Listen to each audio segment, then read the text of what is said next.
tragedy in your pain, your sorrow written across your face, pushing your dreams down and casting aside happiness, and feeding your delusions that keep you imprisoned, in torment, in suffering, is all you know.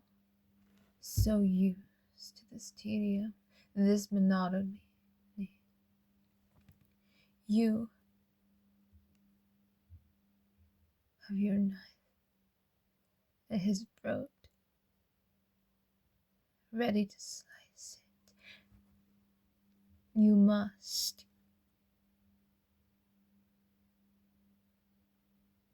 Your hand at his heart.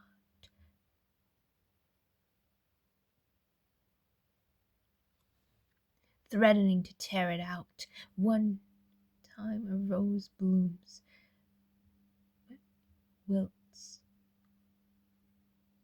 Beauty, like love, does.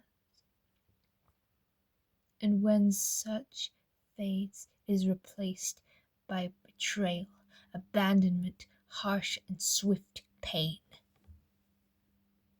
Though once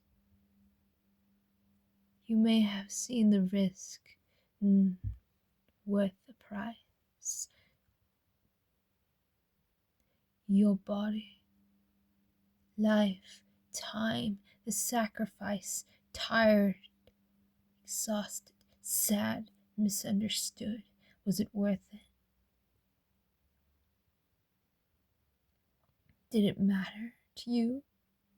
Can you still love that which is a dagger to your heart? They did not think, because they rush into each other's arms, never questioning if it's love, if the angels want it to be thus, if destiny wills it, their souls to be as one, if God smiles upon them, and the angels sing a holy choir, strumming a harp, and they, the lyre. But no sound be heard this day, nor the sun's happy rays of light, for the heavens did not part. Once as soon fell the night. The stars align on high. O heavens be praised! Thus he appeared on the beach, gazing out to the sea. She swam on shore. She ran, flapping her white feathered wings. He tilted his head. She jumped up into his arms. He laughed gently and hugged back. In turn, she turned back into a human.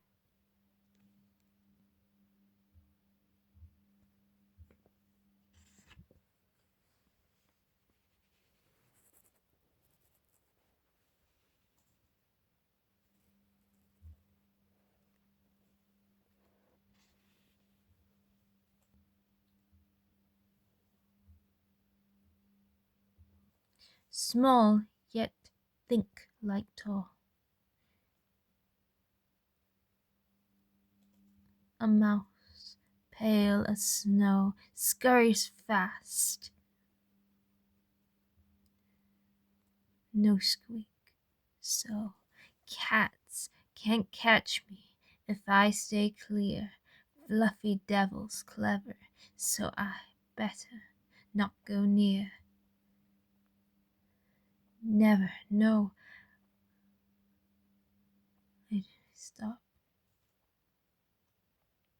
Never do I stop, even if they chase, running again and again, my heart race.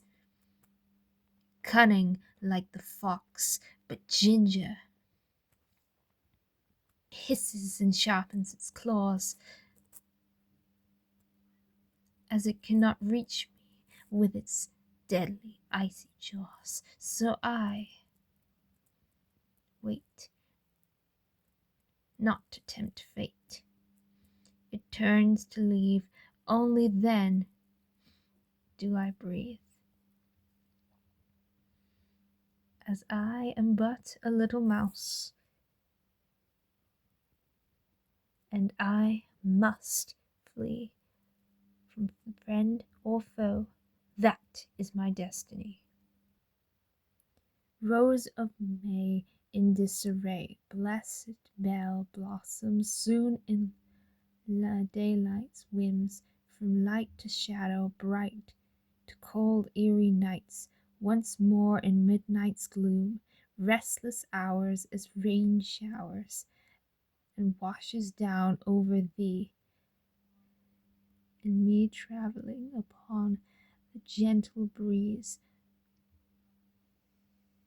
mind now at ease, waters gleam and glow, flowing like time. She cleans and disinfects the wound. She uses a washcloth, applying a gentle pressure, cleans and rinses the cloth. She stitches up the wound and asking to stay still. I promise it will only hurt for a moment. I only wish to help you. Won't you let me? I know it hurts, but I promise it will be over soon. You will be okay. It's okay to be vulnerable, to let someone in. She bandages up the wounds and changes them. The following day,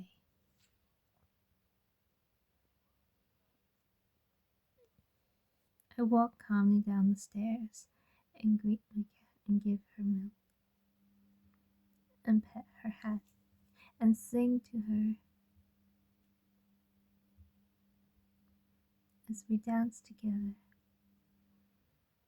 I feed her, then give her some pet on the belly. Snakes, symbols of life, death, and rebirth. Seeing them shed was believed them to be reborn.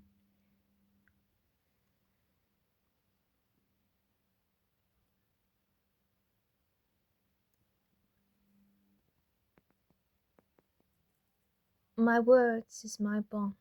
I swear to be brave and true to thee. For I bend my knee to you. On my honor, on my life, I shall defend thee till my last breath. It watches from the shadows unseen, stalks and surrounds me. In darkness it finds its home. It comes when I'm alone. All is living I sustain, plant to person, animal, and back again. I had been on this earth before birth. Rise and fall with the moon, my wrath has swallowed villages and animals alike, yet in me is found the source of all life. Rest for centuries, yet most fear me. Still I lay in slumber, appearing a lonely snowy hill, but I hide a secret that shall chill you to the bone. I am quick and clever, linger never long, as I must keep running fast and never look back, for many predators may attack. I listen and wait until the rest. We must move on. As the hours pass and the light fades, the moon shone aside her stars. Without a sound I soar, I swoop. Below my piercing eyes Survey the land, my talons quick to catch. What am I? Ti amo molto.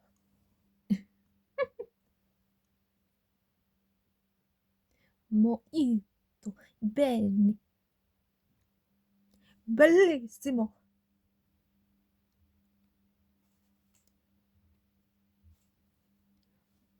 Buonanotte.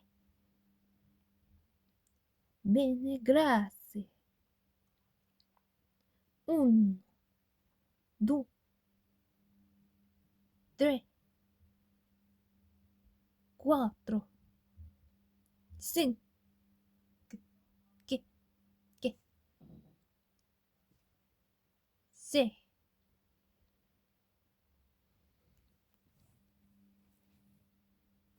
Prego. Sì. Por favor. Arrivederci.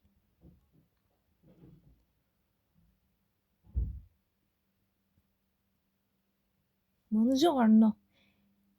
Ciao.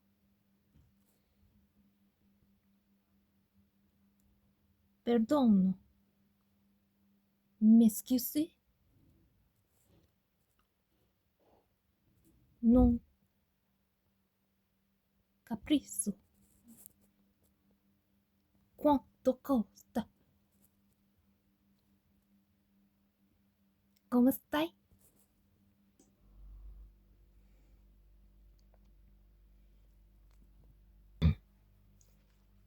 I met a traveler from an antique land who said, 2 vast trunkless legs of stone stand in the desert, near them on the sand, half sunk, a shattered visage lies, whose frown and wrinkled lip and cold sneer of command tell that its sculptor well those passions red which yet survive, stamped on these lifeless things, the hand that mocked them and the heart that fed. On that pedestal these words appear: My name is Ozymandias, King of Kings. Look upon my works, ye mighty, and despair. Nothing beside remains round the decay of the colossal wreck. Boundless and bare, the lone and levelled sands stretch far away.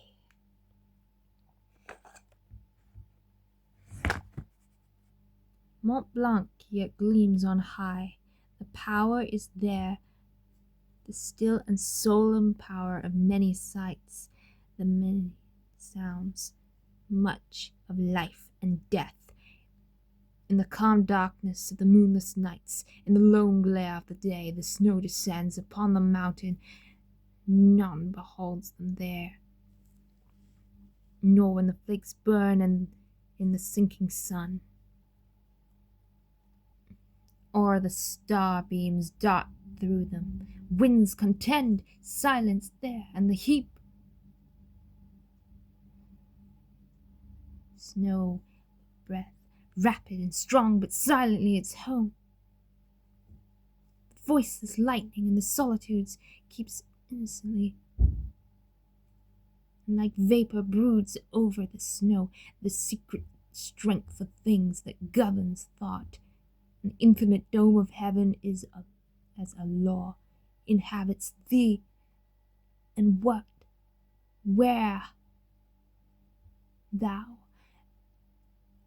and earth, and stars, and sea, if to the human mind imaginings silence and solitude were vacancy. All breathing human passion far above, that leaves a heart high sorrow and clod, a burning forehead and parched tongue. Who are these coming to sacrifice? To what green altar?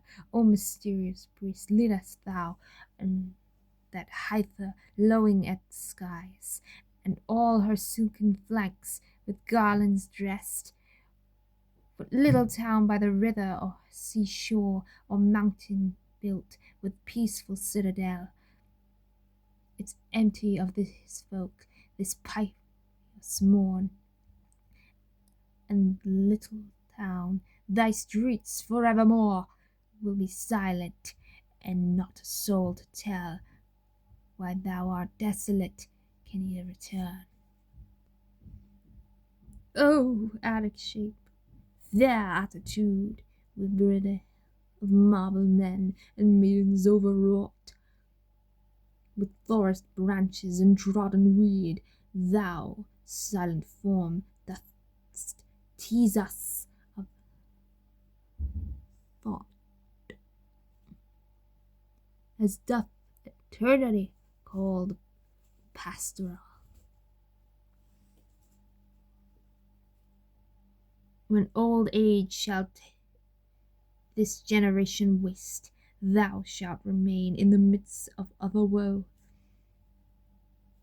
Then ours a friend to man, to whom thou sayest, beauty is truth, truth is beauty, but is all ye know on the earth, and all ye need to know.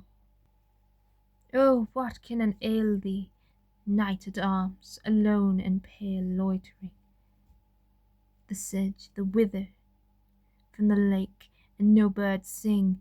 Oh, what can ail thee, knight at arms, so haggard and so woe gone? The squirrel is full, and the harvest is done. I see a lily on thy brow, with anguish moist, and forever dew, and on thy cheek a fading rose, fast with there too. I met a lady in the meads, full of beauty, a fairish child. Her hair was long, her foot was light, and her eyes were wild. I met a girl, made a garland for her head, and bracelets too, a fragrant zone. She looked at me as she did love, and she made a sweet moan. I set her on my pacing steed, and nothing else saw all day long, for sidelong would she bend and sing a fairy song. She found me roots of relish sweet, and honey wild and melody, and sure in language strange she said, I love thee true. She took me to her elfin grot, and there she wept and sighed an awful sore. And there I shut her wild, wild eyes with kisses for, and there she lulled me asleep. And there I dreamed, ah, woe betide, the latest dream I dreamt on the cold hillside. I saw pale kings and princes too, pale warriors, death pale, where they cried, La belle dame sans merci, thee shall hath in thy thrall. La belle, la belle, la belle dame sans merci.